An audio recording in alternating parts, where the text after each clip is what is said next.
Welcome to what used to be the Okay Grognard Show. Today is Wednesday, July 8th, 2026, from beautiful Lake Geneva, Wisconsin. And we're going to talk about the state of the Okay Grognard Network, which is what we're calling it now because we've made some changes. And although I'm still on my annual hiatus until Wednesday, July 29th, I felt the channel needed some changes. I decided to use the hiatus to try to put some thought into channel growth. I recently managed to increase my subscriber base from the low 400s to above the mid 500s. Mainly asking folks who watch the show to be sure to subscribe, but also garnering some new viewers. As I'm working fewer hours at the store, since I'm semi-retired, I figured it's time to take a few content creation steps with this channel. I want to peel off some of the content to what I'm calling networked shows. Aside from the main shows, I also want some unscheduled or non-regimented content, which means I can record them as I please and then schedule their releases.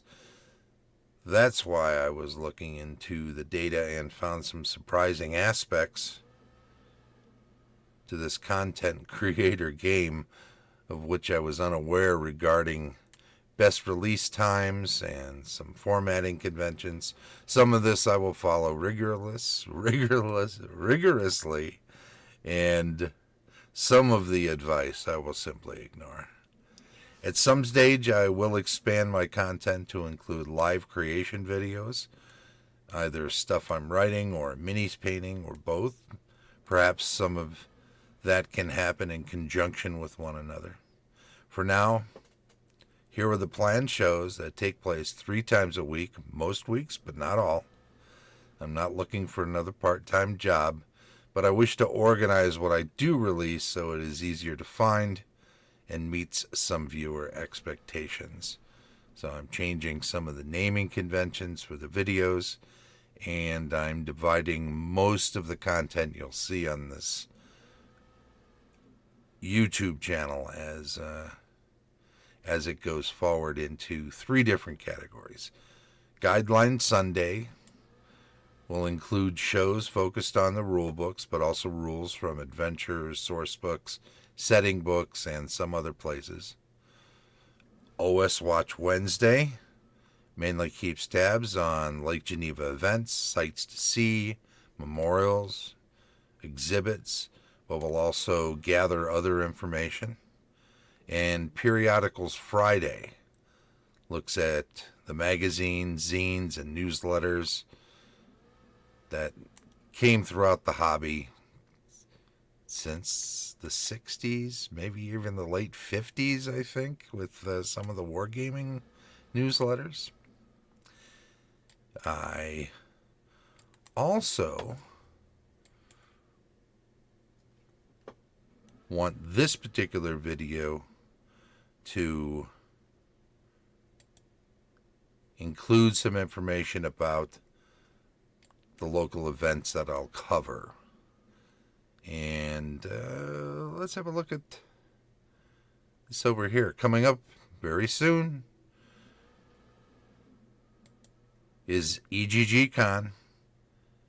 It's there'll be links in the show notes for these various events and locations around town, but make sure July 16th to 19th are scheduled for you to come and check it out. Thursday the 16th starting at 9 a.m. through Sunday the 19th at 5 p.m. It is a celebration of Gary Gygax's July birthday, and Heidi and Eric Gygax Garland run this wonderful event. This is the 3rd year. It keeps growing. There are things to see. It's down on Harbor Shores and also at the Cove of Lake Geneva, so it's right along the lake. And early badge pickup is on Wednesday the 15th. Look for the links to tabletop events as well if you want to get your badge right away and secure your place and start picking out events to play in and seminars to see. Also in Lake Geneva, of course, is GaryCon. We just had GaryCon 18 this last March. We're looking at 19 next March. And you can find links for that also in the show notes.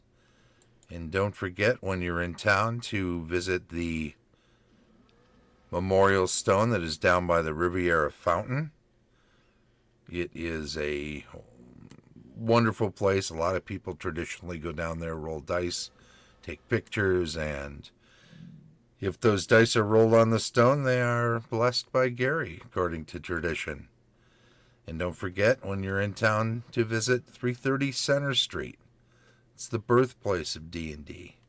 It is the place where Gary and his family lived when D&D was first published in 1974. That's Vince on the left. We were lucky enough to be able to play some games in there. Yolanda is a fantastic steward and proprietor of the place, and you should go to her website and maybe schedule staying at her B&B next door, or just being in town and playing at the dining room table where Gary play tested so much. She has t-shirts for sale with this wonderful Darlene artwork, which I think everyone absolutely loves, of course. And there may be some other medallions available. You'll have to ask her about those. She has some that were made from a tree that came down from the property, and there may be a few left if you talk to her about them. She occasionally puts them up on eBay. While you're in town, you've got to visit the Geneva Lake Museum, where you'll find the Wizard of Lake Geneva exhibit, the Gary Gygax exhibit. And they have some swag you can get, t-shirts, hoodies, that sort of thing. And you know what? Get yourself a annual membership.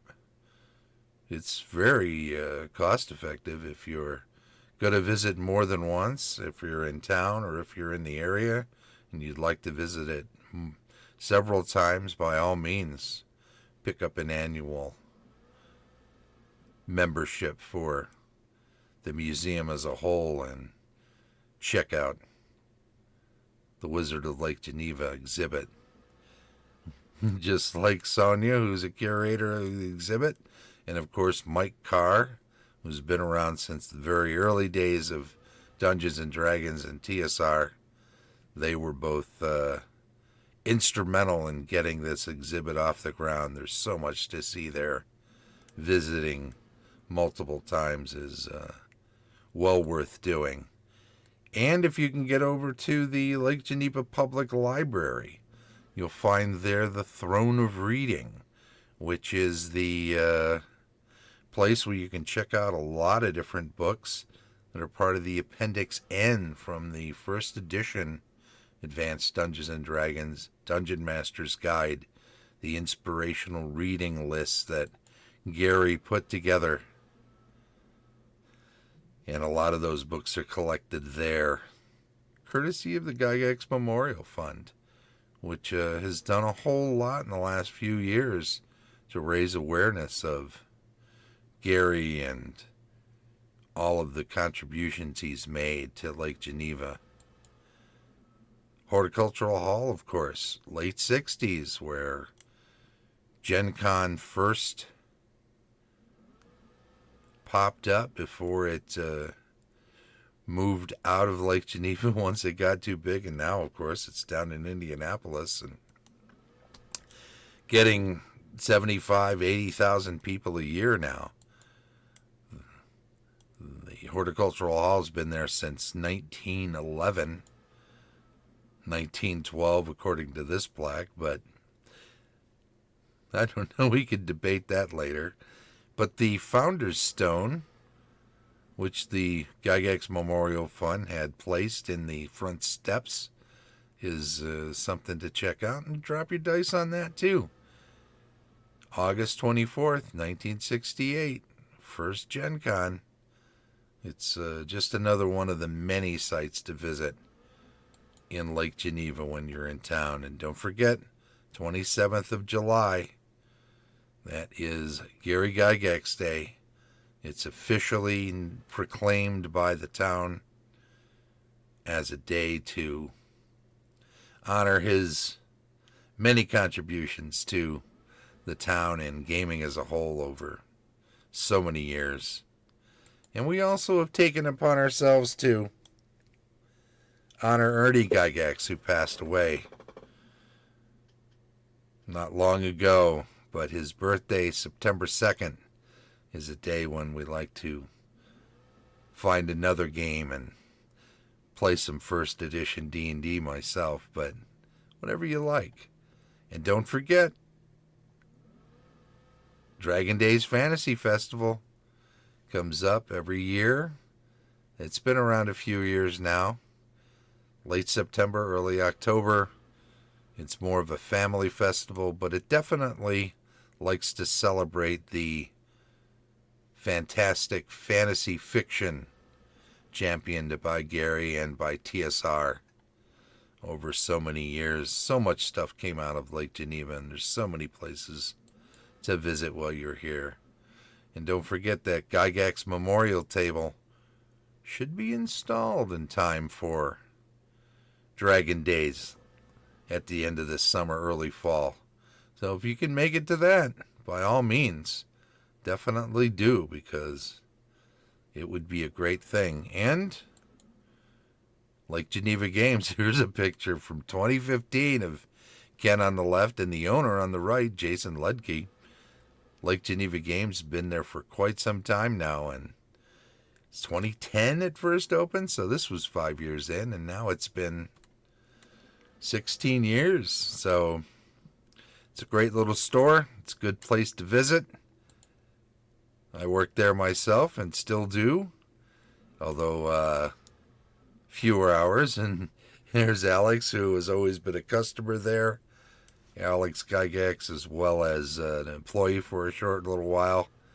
A couple of years, actually. That's not a short little while. But he's still in town, but he's raising a couple of kids now, and wants his nights and weekends. He wants to see them grow up. And he, of course, helped move the ball down the field for the store. Here he is with Charles Zerbach, who brought a fantastic piece of artwork that hangs in Lake Geneva Games. It's a collage of all sorts of touchstones in fantasy fiction and literature and movies. You'll see all sorts of Easter eggs. I think there's 50 Easter eggs. There's a lot. I mean, you can see just looking around in this thing. So many different ones. I won't name them. I'll leave it up to you to figure them out. And just last January rather, for the anniversary of D&D, we got together with Alex and Donna Gygax, the widow of Ernie, and we rolled up first edition, or rather original edition, D&D characters, which was a great deal of fun. There's Jason on the right, Nick next to him, and there's Vince, our old buddy Vince. We had a little picture taken with him too. He came out to join us, and we had a great time. So, just a lot of things to do in Lake Geneva when you get here, so check them out. This is, let's call it a show. This was, I guess, our first of the old school watch shows for Wednesday, and we've been looking at the state of the Okay Grognard Network and the 3 new individual shows that are part of it, I should probably show that off too. Guidelines on Sunday, OS Watch on Wednesday, Periodicals on Friday, all part of the network. Shows will be recorded on Twitch most Sundays, Wednesdays, and Fridays, and then uploaded to YouTube for convenient streaming. By all means, please watch them and share them and follow and subscribe and all of that good stuff. It'd be very much appreciated. And also, thanks to all who watch and support my efforts, and please back the channel, even at the free level on Patreon. I've got so many wonderful people that back the channel. Here's a nice list of them. Look it over and join them. This has been the first show of the new Okay Grognard Network. OS Watch on Wednesday. We'll be back on Friday with more. Thank you very much, and it's very much appreciated. Bye-bye.